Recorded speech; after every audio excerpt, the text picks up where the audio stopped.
Fala aí, beleza? Bom, essa semana eu tava participando aí da sala de sinais dos guris ali do Trade System do Mina de Ouro. E aí surgiu algumas dúvidas ali com relação à taxa de acerto. Algumas pessoas estavam achando que não estava muito bom, alguma coisa assim.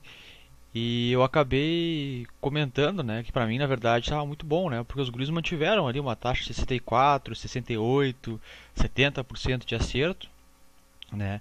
E eu acabei comentando, né, que eu tinha feito um estudo estatístico há um tempo atrás, que mostrava que você podia ter um crescimento de uma conta muito rápido se mantivesse, né, essa taxa de acerto um pouco até menor do que isso, e com um risco muito baixo, né? Muito baixo. E, e aí resolvi então, falei lá que ia compartilhar, né? Aí peguei os materiais que eu tinha aqui e eu vou compartilhar então até a estratégia que no fim que eu cheguei, né, a partir desses estudos que eu fiz aí. Certo? Veja bem, eu não tenho nada com os guris ali, eu nem conheço o Maurício e o Nuno, eu só participei da sala deles ali e achei interessante a questão, né? E como eu tinha feito o estudo, achei pertinente compartilhar aí essa informação que eu vejo que muita gente fica buscando aí o santo graal, né, em estratégia, querendo buscar 90, 95, 100% de acerto, né? Sendo que na verdade tu precisa de bem menos do que isso para ser lucrativo nem é no longo prazo, é no médio prazo mesmo.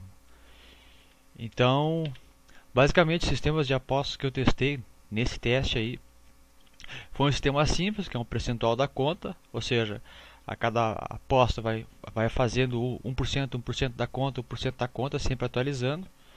Um martingale puro, tá? Que é um martingale infinito até quebrar a conta ou sair no lucro. Um martingale por rodadas, ou seja, eu vou até terceiro nível de martingale. Perdi uma, perdi duas, perdi três, aí parei, certo? Peguei o prejuízo e parto para outra. É o sistema de Fibonacci, que é a soma das perdas, que não sei se todo mundo conhece, mas ele é semelhante, né, ao martingale, com a diferença de que na primeira vai ser um martingale, eu vou dobrar o valor da operação, ou seja, apostei $1, perdi, aí eu vou apostar $2, dobrei, certo? Perdi. Na terceira, eu não vou apostar $4 ou mais que nem o martingale, eu vou apostar 3, que é a soma de 2 mais um, certo? Aí vamos supor que eu perdi essa também.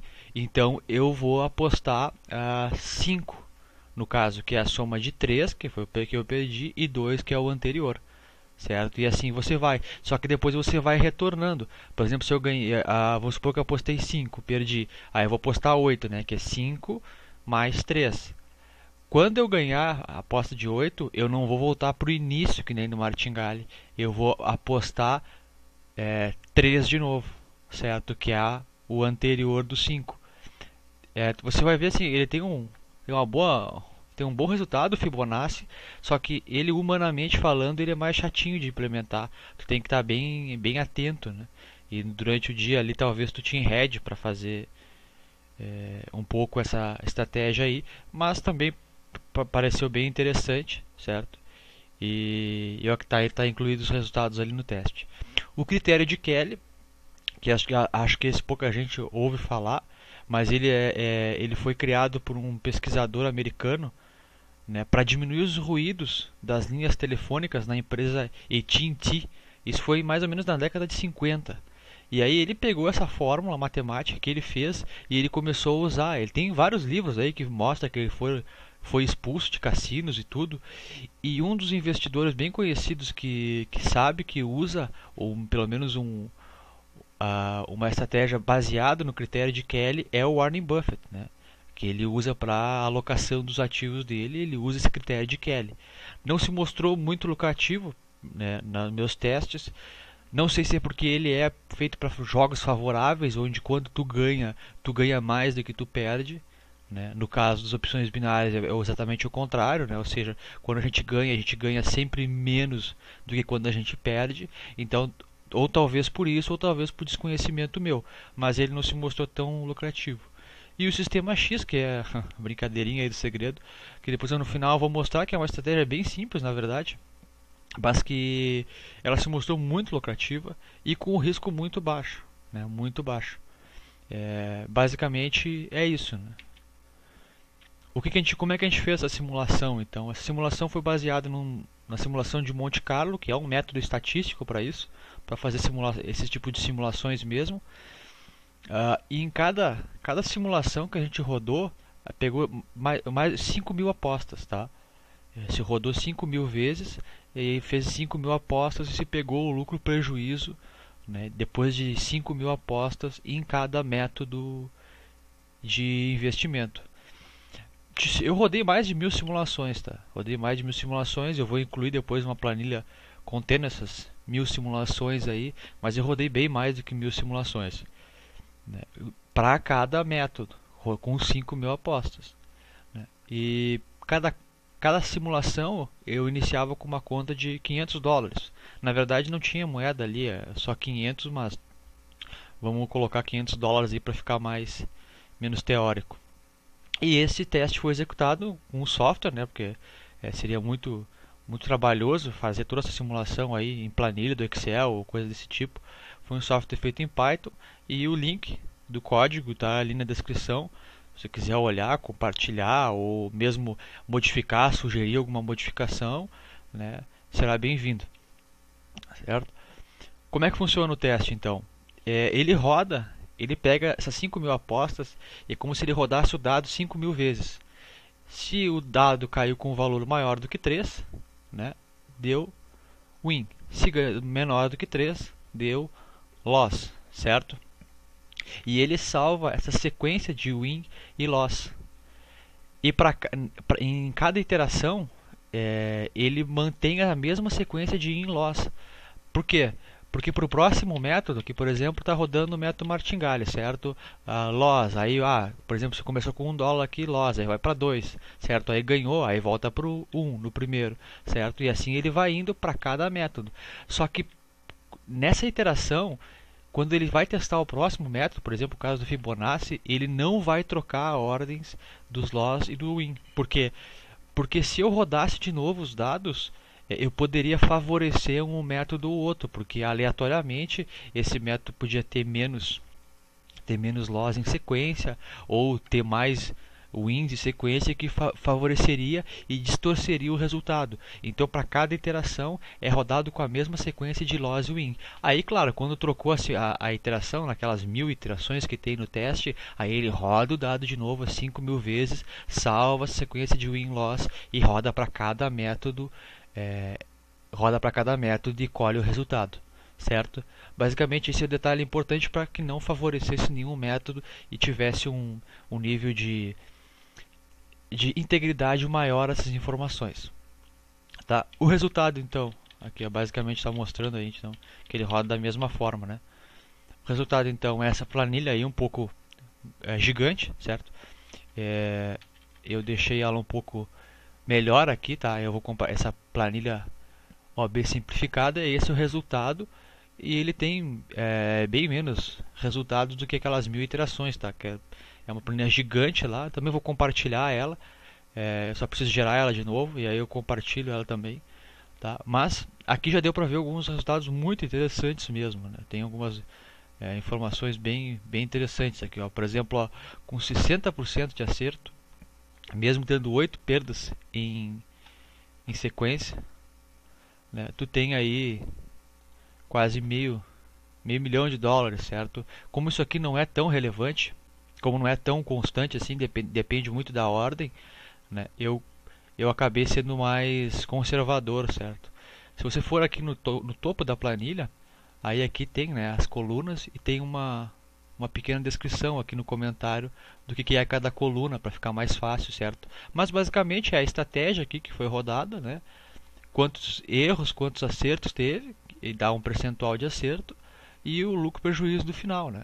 Aqui o número de apostas deveria ser 5.000, só que se ele quebra a conta antes, aí ele para de operar, certo? E aí tem então aqui, vai mostrando, ó, com 56, 50, 52 tem prejuízo, né? Mas a partir dos 58% a coisa começa a ficar melhor, ó. Tu começa a ter um lucro menor, mas um lucro, né? E a partir dos 62% então a coisa começa a ficar bem interessante.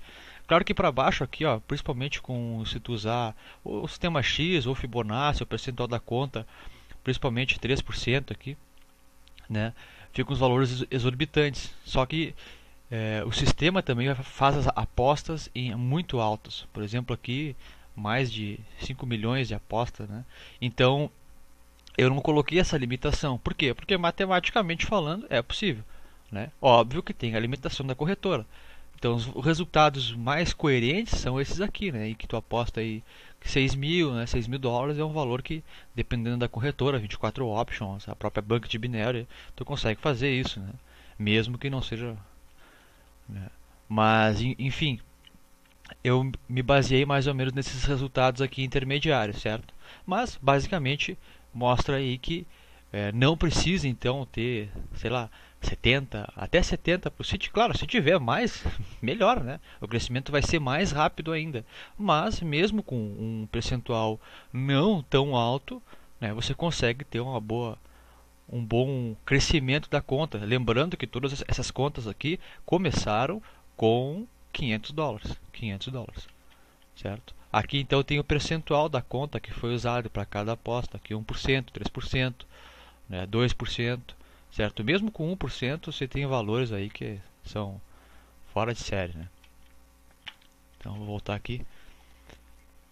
Então, com as conclusões do teste, aí, os melhores foram a estratégia simples, o percentual da conta, e a estratégia X. Por que eu não incluí o Fibonacci aqui? O Fibonacci ele também se mostrou lucrativo, como você pode ver na planilha, mas ele é um pouco mais chato de você trabalhar. Se você estudar ali, eu vou deixar as referências, né, de cada método.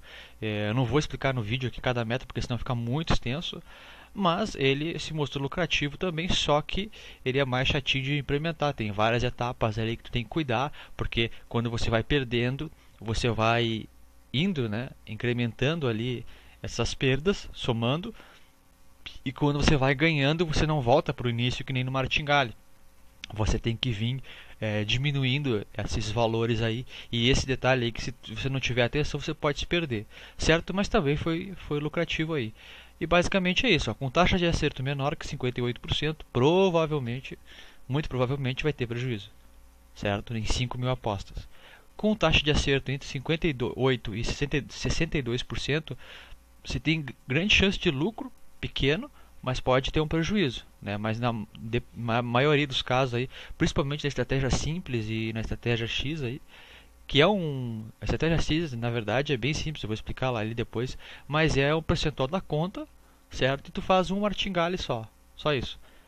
Perdi uma operação, dobra o valor do percentual da conta e se perder de novo, aí fica com esse valor que tu tá, o primeiro valor inicial até tu ganhar uma operação. Mas no próximo slide ali eu já vou explicar isso aí, certo? E com taxa de acerto maior que 62%, mostra que pode ter aí mais de 100 mil, no caso dólares de lucro, né? Com 5 mil apostas, lembrando aí que começa com uma conta de 500 dólares, certo? Então o sistema X aí é um valor inicial mesmo, percentual da conta pequeno, de 1 a 3%, certo? O risco bem baixo mesmo. A cada operação vai atualizando, né? E aí tu faz somente um martingale. Se perder, dobra o valor. E se perder novamente, aí é que está o único detalhe, tá, do sistema X.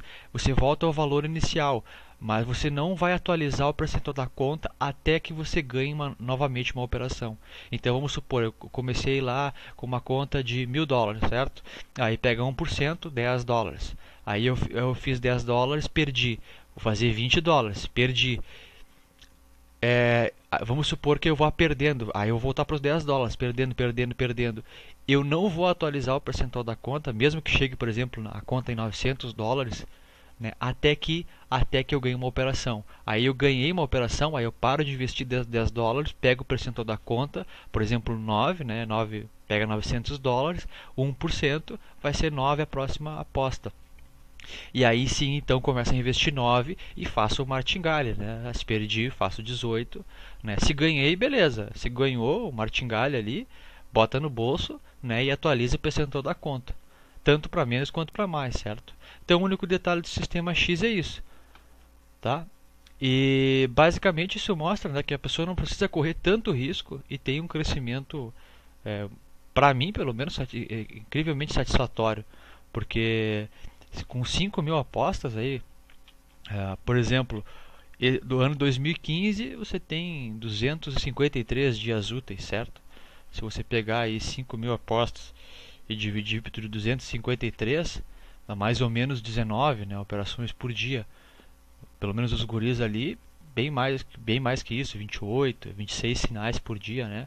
O que, dependendo da tua estratégia, pode ser ruim, claro, mas na maioria aí é um valor bem bom, né?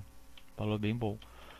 E também na questão do mito do martingale, né? Porque quando eu também comecei, eu também pensava assim, não, cara, vou pegar uma estratégia qualquer aí, vou fazer martingale até o final, ou até uns 5, 6, e vamos ver o que acontece. Só que o problema é que, e aí eu acabei fazendo uma planilha e acabei verificando que o martingale tinha alguns poréns tinha alguns problemas, né? E foi então que eu comecei a fazer o estudo, certo? Por quê?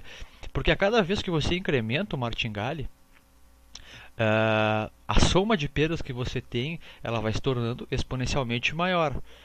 E se você perde o martingale, vamos supor, perde um martingale de nível 4 aqui, né?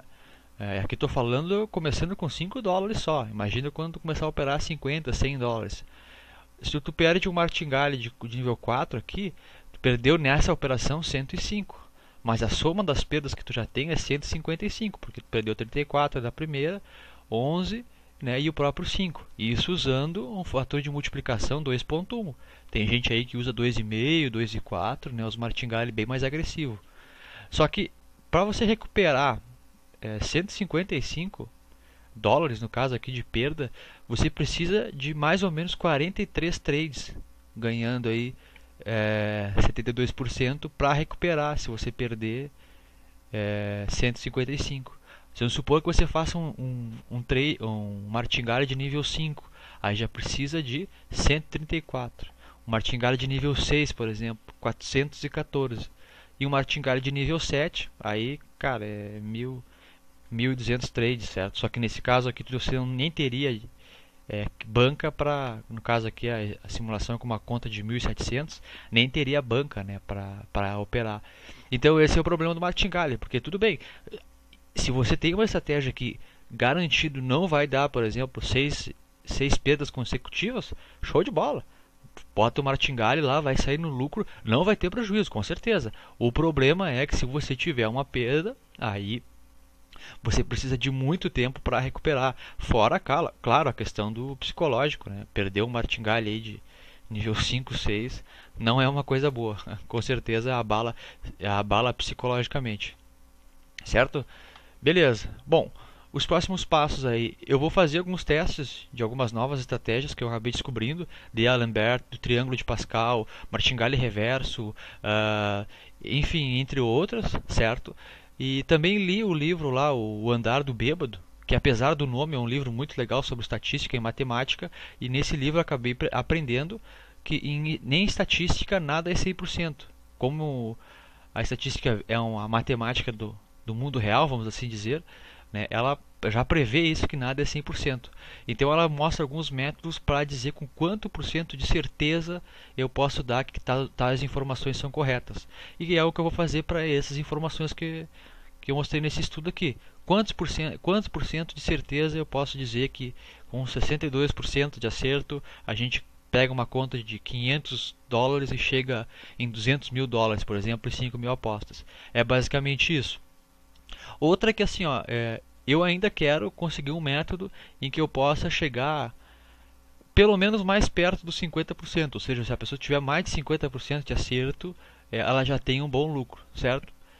Talvez seja impossível, talvez, porque como opções binárias você ganha menos do que perde quando perde, então talvez seja bem difícil de conseguir isso, mas se a gente não tenta, a gente não consegue, certo? Beleza, então é isso, pessoal, aí. Gostaria de agradecer. E se tiver alguma dúvida, sugestão, crítica, né, se for construtiva, a gente conversa, aceita, troca ideia, melhora, até porque matemática não é a minha área. estou compartilhando exatamente para isso, para que a gente possa discutir e talvez estar melhorando isso. Se a crítica for destrutiva, a turma aí que quer só brigar um com o outro e tal, eu simplesmente vou ignorar, certo? Porque descartar, porque a gente não tem muito tempo mesmo, certo? E tem que se focar em fazer as coisas crescer e melhorar e não ficar atacando um ou outro sem nesse tipo de coisa sem sentido, certo? Agradeço aí a atenção, então, valeu.